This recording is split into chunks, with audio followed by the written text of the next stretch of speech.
Bolani birinchi navbatda siz bilan bizga go'zal holatdagi omonati haqqi bor. U odob, u tarbiya haqqi. Rasululloh aytdilar: ota o'zini farzandiga go'zal odobdan ko'ra yaxshiroq narsani bera olmaydi, qoldira olmaydi, tashlab keta olmaydi dedilar Rasululloh. Go'zal odobdan ko'ra yaxshiroq narsani tashlab keta olmaydi. Haqiqatan mana shu hadisni bir tadabbur qilaylik-da, bir tafakkur qilaylik-da. Siz bilan biz yashayapmiz. Nimaga yashayapmiz? Bolamizga bir narsani tashlab ketish uchun yashayapmiz. Hammani harakati shu. Ish qiladi, harakat qiladi, tirikchilik qiladi, bolamga bir narsa qolsin. Bolamga bir narsa mendan qolsin. Bolam bir narsa bo'lib qolsin. Bolam bir narsali bo'lib qolsin deydi. O'ylab ko'ring. Rasululloh shuni aytayapti. Ota harakat qilib, tirikchilik qilib, shu harakati mobaynida tijorat bo'lsin, ziroat bo'lsin, hunar bo'lsin, kasb bo'lsin, biror bir ish qilsin. Nimaiki qilsa shu bolamga bir narsa qolsin deb harakat qiladi. Lekin Rasululloh aytayaptilar, o'sha bolasiga tashab ketadigan otaning harakatini eng go'zali odob deyaptilar. Nima uchun? Bir ota harakat qildi, uy-joy qilib bolasiga katta bir chiroyli holatda uy-joyda tashlab ketdi. Bola katta bo'y voyaga yetdi-da, otasidan kimday uyga qarasa, nima deydi? Birinchi qiladigan ishi o'sha uyni buzadi yoki ta'mirini boshlaydi. Nimaga? Otamiz zamonidan qolgan uyda buni hozirgi zamonga to'g'ri kelmaydi deydi, birinchi buzishni boshlaydi. Yoki bo'lmasam o'rtoqlarga aytadi-da, otam shu uylarda yashaganda endi o'sha paytda shunaqa ekan, men bu uyda bugun yashay olmayman, buni albatta boshqacha qilaman deydi-da, orqamizdan o'sha uyni vayron qilib, yo boshqatdan soladi, yo ta'mirini qiladi, yo boshqasini qiladi.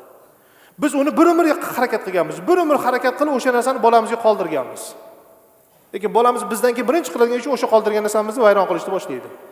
Yoki minib turgan mashinamiz. Minib turgan mashinamizni bizdan keyin bolamiz ko'z qiladi deb o'ylaysizmi? Yo'q, bu markasi eskiradi deydi, yili eskirdi deydi, hozir qanaqa mashinalar chiqib ketyapti deydi. Otam shuni endi o'zining davrida minganda deydi, yo sotib oladi yo bir narsa. Biz uni bir umr harakat qilganmiz shu bolamga qoldirish uchun. Lekin shu ota deydi, bolasiga go'zal odob qoldirsa-chi, go'zal tarbiya qoldirsa-chi desa, o'sha otasidan go'zal tarbiya olgan farzand bunday qaraydi, otam rahmatli tirikligida mana ishni qilardilar. Men ham shu ishni qilishim kerak edi deb turib o'sha otasini qilgan ishini qiladi. Otam mana bu amallarda doim bardavom bo'lardilar, shu ishni qilmasam bo'lmaydi deb turib o'sha ishni bardavom qiladi. Otam mana bu ishni yomon ko'rardilar, shu ishni qilsam men otamga munosib farzand bo'lmayman, chunki unda odob bor-da. Otani haybati bor-da, otani hurmati bor.